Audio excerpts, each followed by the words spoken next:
Bonjour à tous, bonjour à tout le monde, bonjour à tous nos auditeurs, téléspectateurs et internautes. Bienvenue dans votre émission Tête à l'air News, une émission où nous parlons vrai, où nous analysons avec lucidité et où nous mettons en avant la vision du chef de l'État, Félix Tshisekedi Tshilombo, Otobengi, artisan du redressement national. Aujourd'hui, nous avons plusieurs sujets brûlants à la ligne. Le lot makamboza tellement yaminene, où ils ont talambo cannabis. Au boyebi que lobby à partir de mikolo te koleka lobby mama kambolela ki tellement minene o toucha ki âme na biso et toucha ki esprit mais toucha ki âme ya ba congolais o tolanda ki ba déclaration ya un sanguinaire Paul Kagame contre situation à réouverture ya couloir humanitaire na Goma. Et après cela, son petit frère Corneille Nanga peut avoir la déclaration bizarre ou la déclaration à Buzoba ou Bokolandango juste la tête d'aller en news. Pourquoi Kagame a la déclaration et pourquoi Nanga a salaki la déclaration ou a salaki wana. Nous sommes Sabino la tête d'aller en news. Restez juste jusqu'à la fin. Vous likez, vous partagez. Nous sommes à l'informer, pourquoi pas former comme vous. Ma kamboza tellement minene Nanga lobi bo soto ou est touché qui âme nabiso. Et Kagame a lobby pe bosoto et tout ça qui am nabiso, il ne fallait pas que tika mama kambwane le kabongo encore to bisa kabino tete aller nous des machine ya réflexion machine ya ba analyse to ko la bino ba analyse concernant ba propos ya Kagame ni les a caché derrière na ba propos ya Corona Inanga ni les a caché derrière. Alors pour commencer to bandi encore une fois na projet na biso ya makambo ya gestion ba déchets à ville à Kinshasa. Bolemba bisoté parce que tolobaki projet tokotika yango te jusqu'à ce que gouverneur akotanga yango te.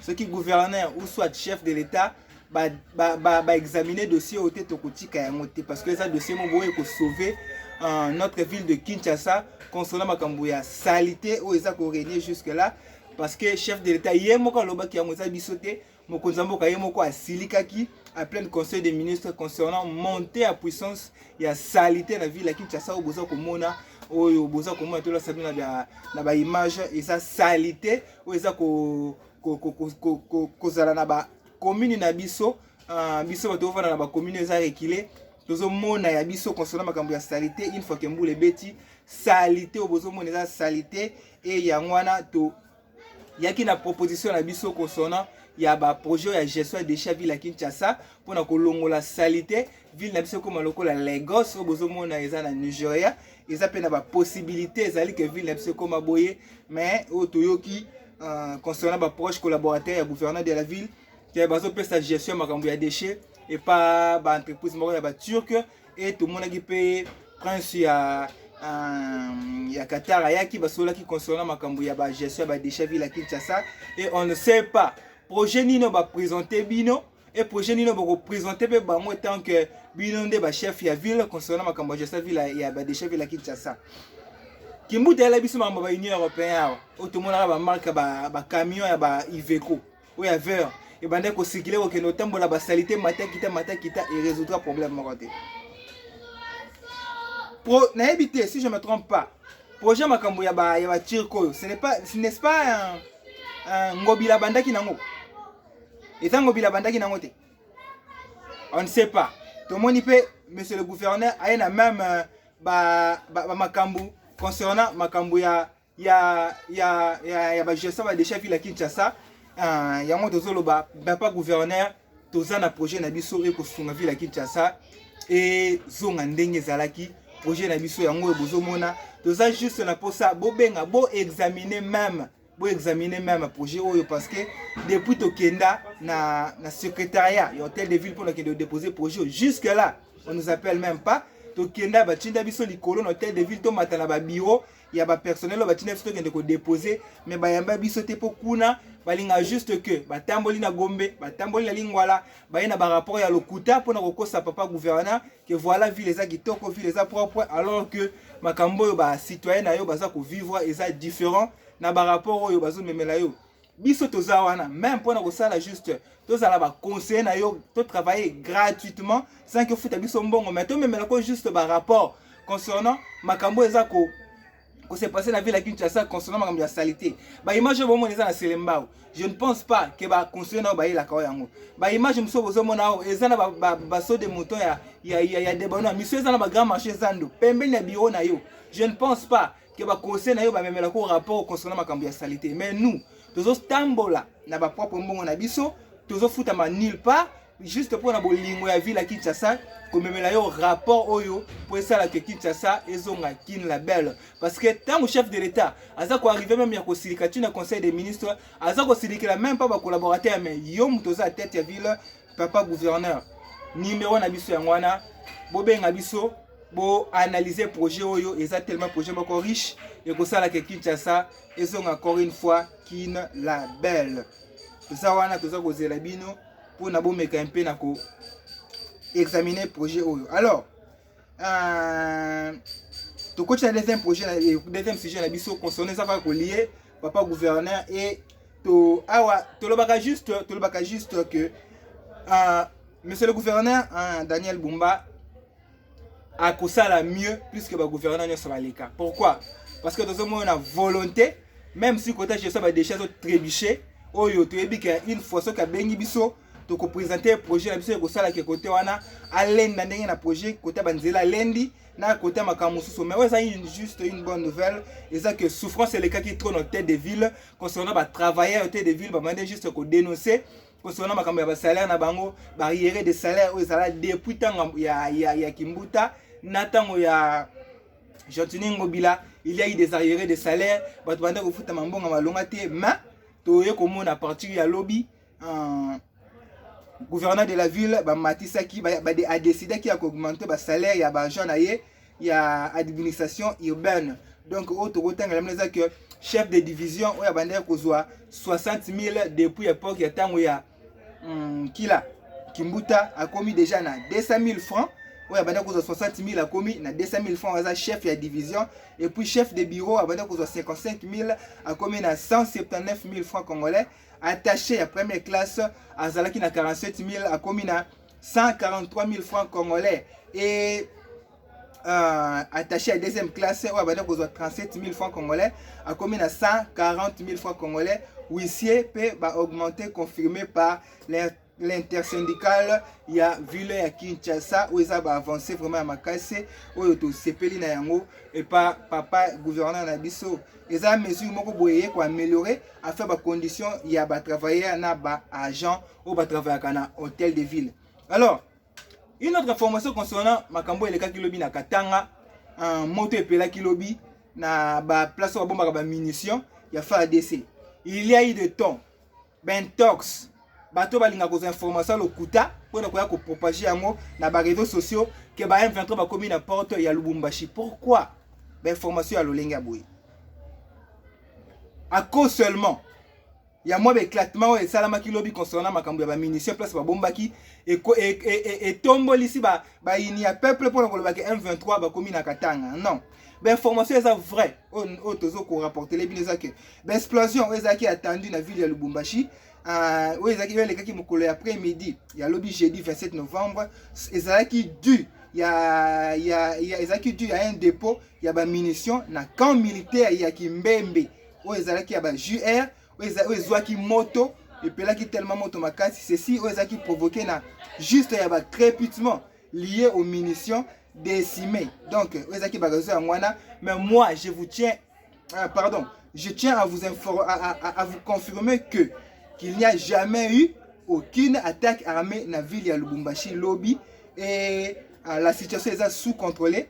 Méfiez-vous na ba intox ou les na ba réseaux sociaux parce que ça nous fausses informations OK M23 comme na Lubumbashi c'est faux et archi faux. Et ça qui juste ben rien moko boy salamaka ya ngone sala qui juste moi ba crépitement wana o salamaki o ezaki lié ba munitions décimées o yozalaki na ba JR et eza méfiez-vous na ba intox et ça va fausses informations et ça bongoté et la situation sécuritaire na est premièrement tout le monde qui lobby chef de l'état akenda ki na Serbie aniataki makolo na na Serbie akomaki makolo ya lobby jeudi et arrivé na ye et créer problème pourquoi parce que ces derniers temps Kagame azolinga komona chef de l'état atambola libanda te. Déplacement tout ya chef de l'état est surveillé na ba pareil ya ba rwandais.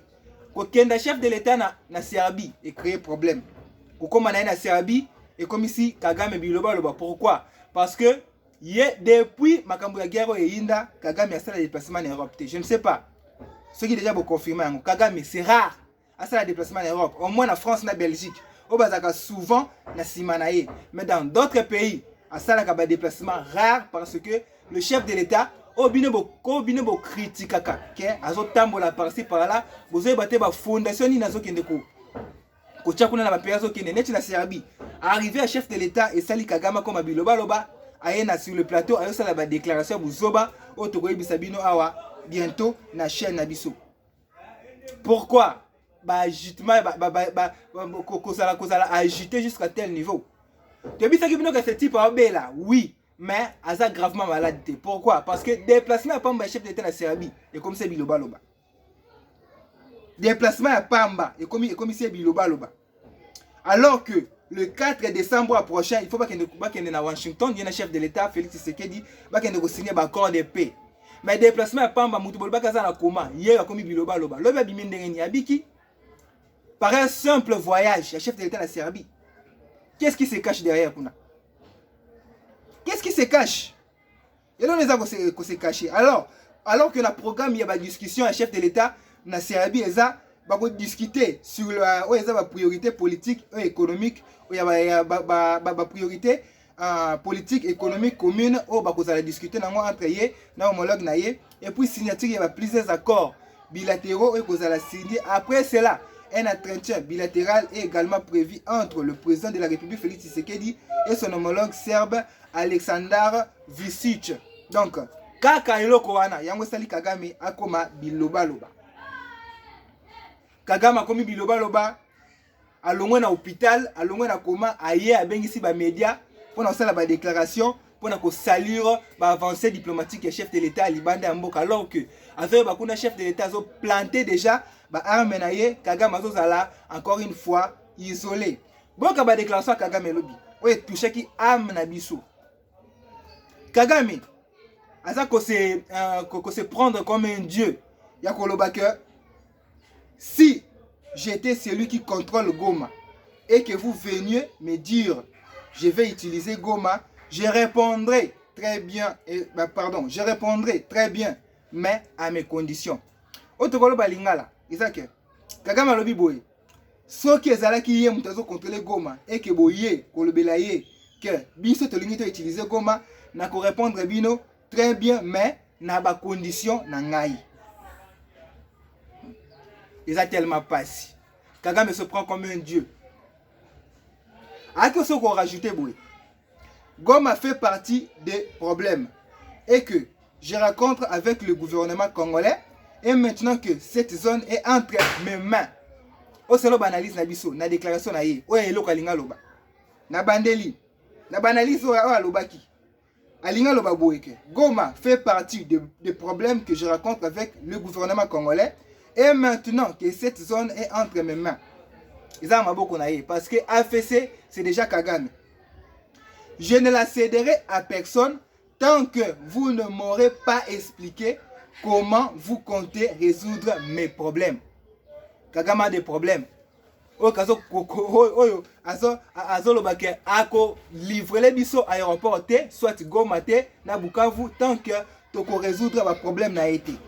Ici, je ne peux pas paraître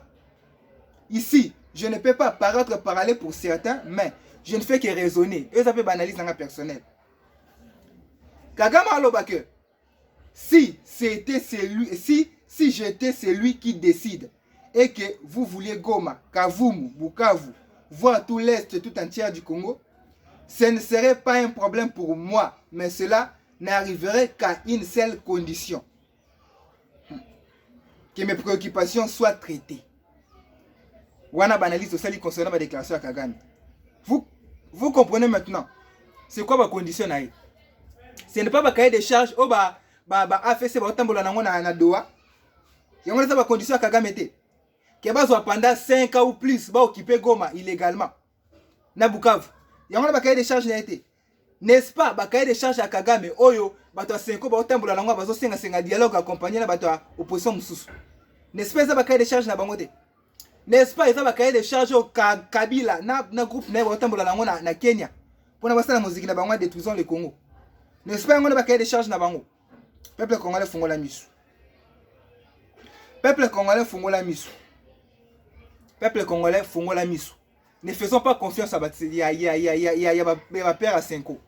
Bango de baotambola na cahier de charge ya Kagame oyo alobeli biso lobby concernant pour la réouverture ya aéroport ya Goma na pourquoi pas récupérer Goma na Bukavu.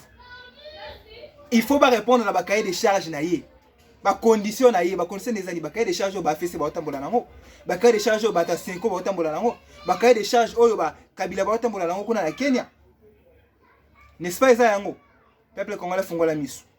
Je regrette, na plusieurs personnes qui ont appuyé le dialogue il y a 5 ans. Oh, le chef d'État peut se manger juste conditions qui est dénoncer l'agression rwandaise. Pourquoi? Parce que vous avez un cahier de charge à Kagame. Oh, tout le monde a qui lobby. Vous avez un cahier de charge à Kagame. Vous avez dénoncé un déni. Opposition à PTP va s'aligner même derrière dialogue dialogue inclusif et tout comme ça. Chef d'État peut se manger conditions vous dénoncer l'agression rwandaise. Pourquoi? Il y a un combien de kilos. Après toutes ces années d'élite, mais jusque-là, vous ne comprenez rien. Lorsque tu as dit que Félix Tshisekedi n'est pas le problème, il y a guerre ils ont mené la coalition M23 RDF AFC. Comme il faut manipuler les faibles dans son opposition, na ba 5 ans, les caca passer par là que Félix est dans sa base. Vous m'avez dit qu'on dit mais la bisotin. Tout est que Félix a à la base, il y a guerre au bon nom, mais la bisoté, mais Kagame moi ko pouvoir encore une fois. Kagame moi ko pouvoir encore une fois. Qu'est-ce que vous avez compris maintenant sur le propos à Kagame? Ouais, ko prouver que c'est Kagame Azama c'est lui-même qui prouve même que ce n'est pas le chef de l'État, il est dans sa base il y a est. Alobi nini? Alobi encore une fois, après avoir que le Babouzo bani concernant Makambu ya Goma. Alobi que cette crise existait déjà depuis 2012 et ils ont eu les sous 10 ans plus tard. Alors, pourquoi personne ne cherche à la comprendre? Comment est-il possible qu'un problème est qui en 2012 et se reproduit encore 10 ans plus tard? Alors, pourquoi alors les marionnettes telles que Corneille Nangaa, Bertrand Bisimwa, Joseph Kabila, ensemble à 5 ans, Martin Fayoulou, Jean-Marc Kabund, Binonyos ensemble, vous avez pointé du doigt que c'est le président Félix Ndem à la base de la guerre à Est. Alors que votre père Kagame a déjà lobby que la guerre est bandée en 2012. Alors pourquoi ils ont reprendre encore 10 ans plus tard?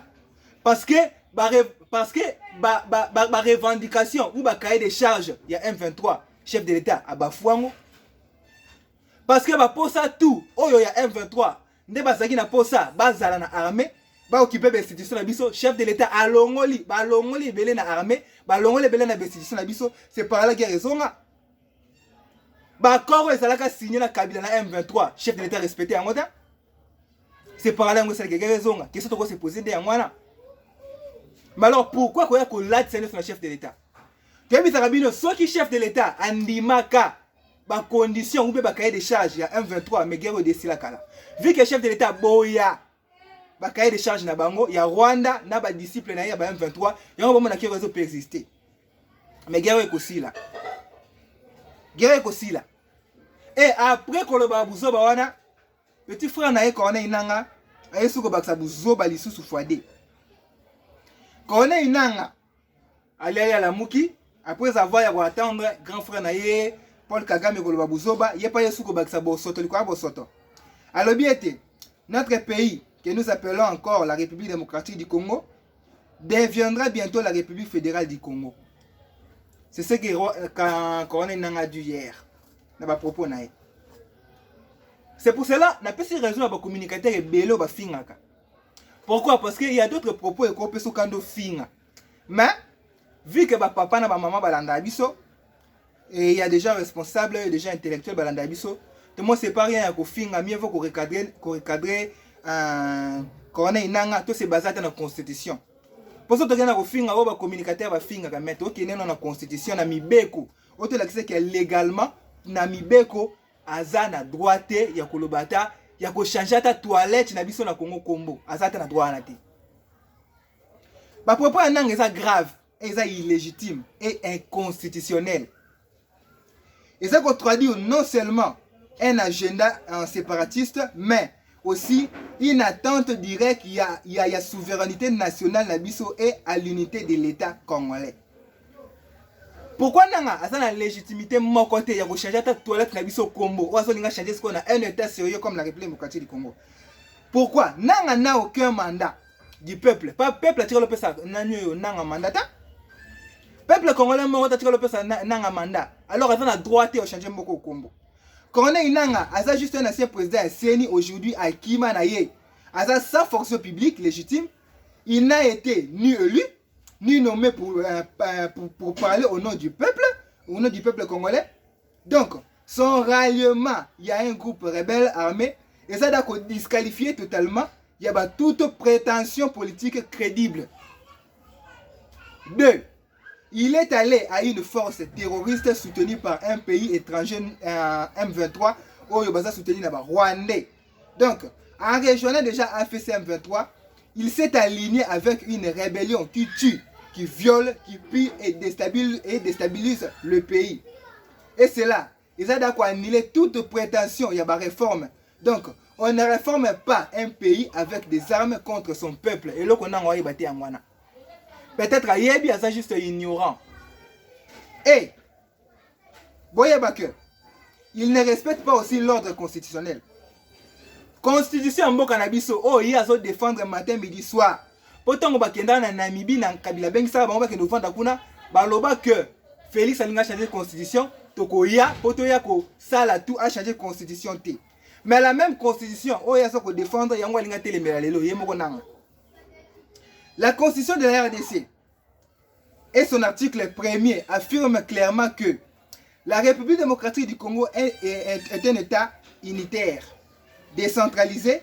Donc, toute tentative y a transformé un État autosali, République et comme République fédérale, sans un référendum national et ça sans respect du processus légal et une haute trahison. Jamais. C'est purement impossible. Nanga sa na légitimité wanate. Ya ko changer ta toilette na biso Kombo. 2. Pourquoi ma propre propos na ye et ça ko violer la constitution. 1. Article 64 de la constitution na biso lobi était tout citoyen a le devoir de s'opposer à tout individu ou groupe armé ou ça ko prendre pouvoir par la force. Alors, nanga en proposant un changement de régime par les armes, ça ko violer article na biso ya 148 et 191 de la Constitution. Oyo, concept c'est ça qu'on prévoit déjà un système décentralisé, mais dans l'unité. Oui, mais dans l'unité. Alors, parler pour le Belabiso Makambuya fédéralisme, on a en pleine guerre, c'est déjà planifié l'éclatement de la nation. Il ne faut autoriser jamais. Il ne faut autoriser jamais. Légalement, nanga azata na droite. Il y a changer toilette na biso Kombo, soit tu as changer ata ndeke ya mboko ko changer Kombo nanga za na droit wana te. To boy ko finga to elio makamba papier. Oyo po bino bolinga peut-être boy la biso pe makamba papier, te bino makamba papier. Boy ba ke nanga azata na droit moko te bino bato bozo soutenir idée na ye akoma bakomisa Congo une république fédérale, boke na Brazza peut-être ce sont qu'on dit makambo wana na mboka na biso to boy. Gouvernement ne peut jamais tolérer ce genre de choses. Et ko tolérera ka yango te. Notre gouvernement tolérera yangote parce que ce n'est pas une personne légitime qui a une décision concernant Makambamboko. Le gouvernement ne peut jamais tolérer un discours aussi dangereux comme ça. Il y a un ancien fonctionnaire ou un collaborateur, il y a un ennemi à la République. Le gouvernement a autorisé yangote. Alors que la déclaration a confirmé déjà que AFC, il y a un 23, il y a un qui y a été. Mais il y a juste la balkanisation, il y a RDC sous le parrainage, il y a un intérêt étranger. Aussi manango Kagame Zali, Kabila, Nabatu Mususu, oh tout le monde peut avoir failli derrière Makambo na Basenko. Alors, le peuple congolais à travers l'institution il faut tous se réunir derrière le chef de l'État, le fort RDC, et le forte patriotique pour faire échec il y a complot oyo nanga azolinga asala. Nanga c'est un homme sans mandat, sans armée, sans peuple, mais avec une rébellion meurtrière alinga imposer biso une nouvelle république. Donc ce n'est pas seulement une provocation, c'est une déclaration de guerre à notre constitution au Bangomo Bazoluka pour défendre. Alors, le Congo ne deviendra jamais un État fédéral par les menaces ou par les balles. Le peuple, l'armée et les institutions répondront fermement Yababu Zoba Oyo, Kone Inanga Azako Lobila Biso. Alors, Tokomi Nasuka, émission la Biso. Merci na baronne sur Bolanda ki Biso. Tokomi Nasuka, to sengi na bino bo partager, bo liker.